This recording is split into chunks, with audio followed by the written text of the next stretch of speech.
power to the people. We're a community group trying to take action where governments haven't been to set up jobs in what will be a just transition for the valley. Latrobe residents plan for the future beyond Hazelwood.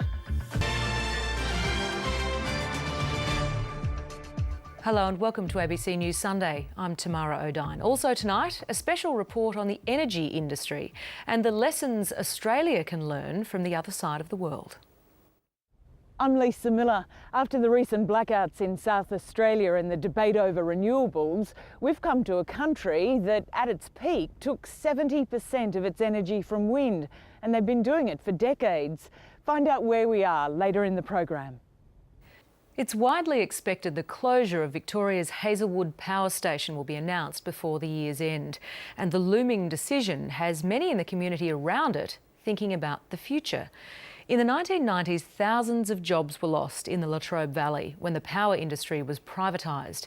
And as Helen Brown reports, residents there are determined that history won't be repeated.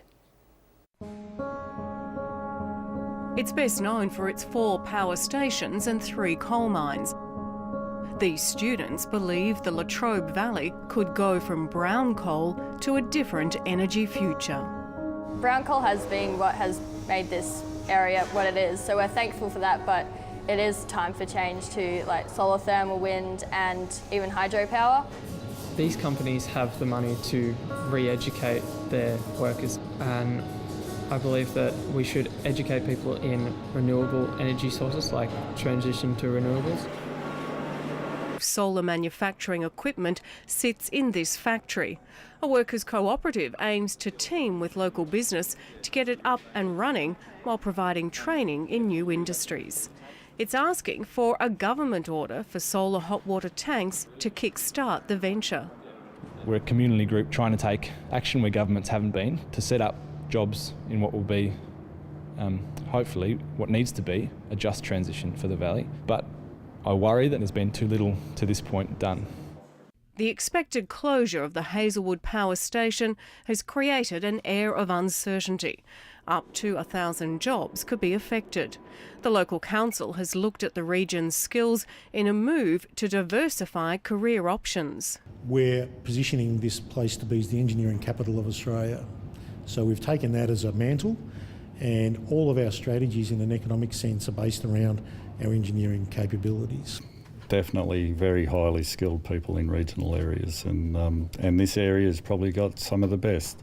This design and engineering business has already realised that coal is not its future. Certainly wasn't a growth industry.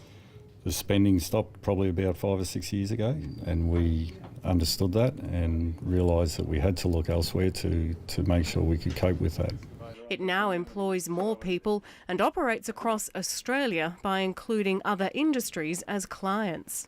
The Victorian government has earmarked $40 million for a transition plan, but the specifics are still being worked out.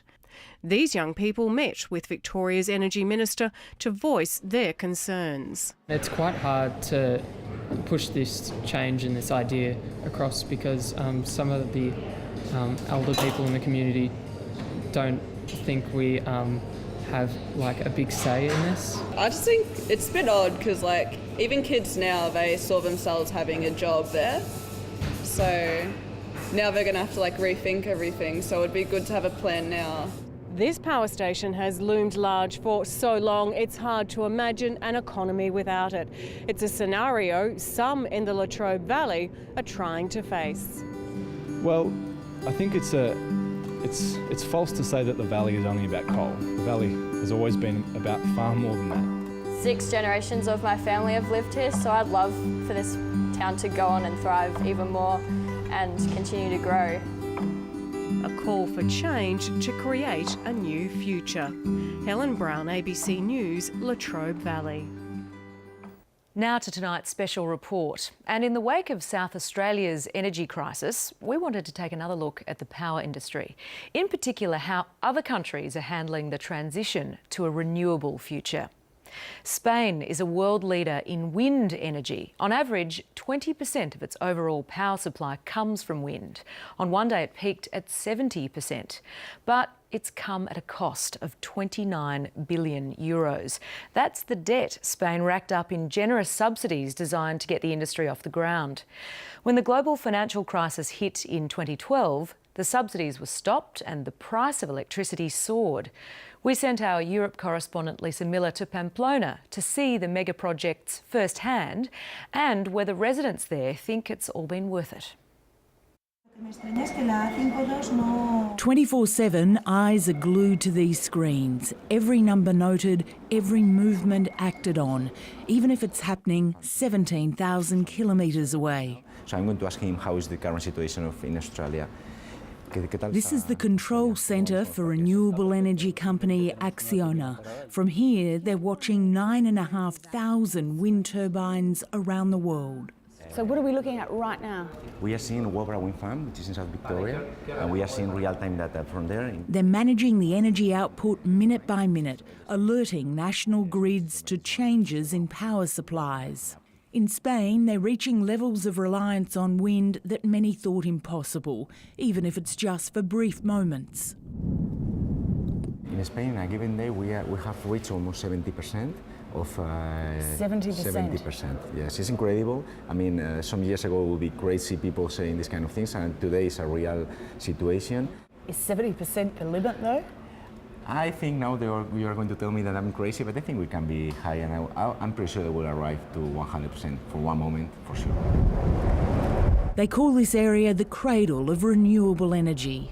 You sort of don't understand the size of it, do you, until you're in?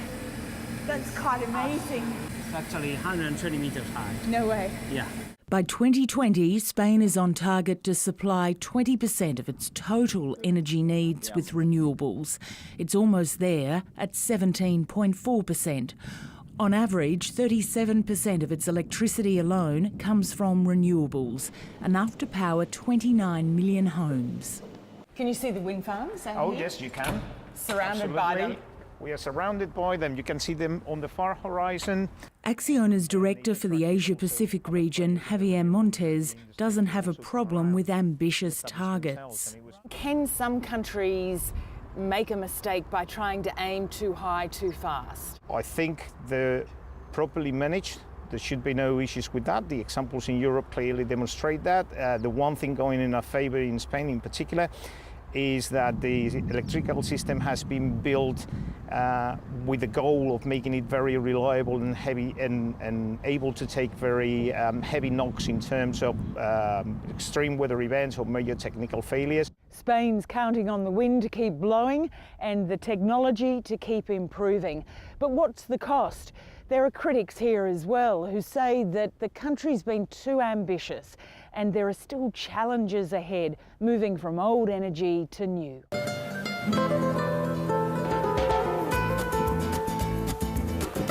Spain comes alive at night. Its lights are kept on by a broad energy mix that includes nuclear and gas, but wind will soon be the biggest player. Some are counting the profits. This village gets a third of its budget from the wind farms. There's a very good perception of wind technology for two reasons. One is the economic benefit for the town, and the second is we're helping to produce cleaner energies. Wind might be cheap, but other power sources have to be kept online too. Some people have told me that electricity prices are too high. What do you think? Every day is getting more expensive. I don't know if it's because of the taxes or why. I have a son who's an electrical engineer. He has several solar panels and I never hear any complaints from him. Geographically, Spain is barely as big as South Australia and size is a factor, but it's well down the renewable energy road and isn't turning back. Lisa Miller, ABC News, Pamplona.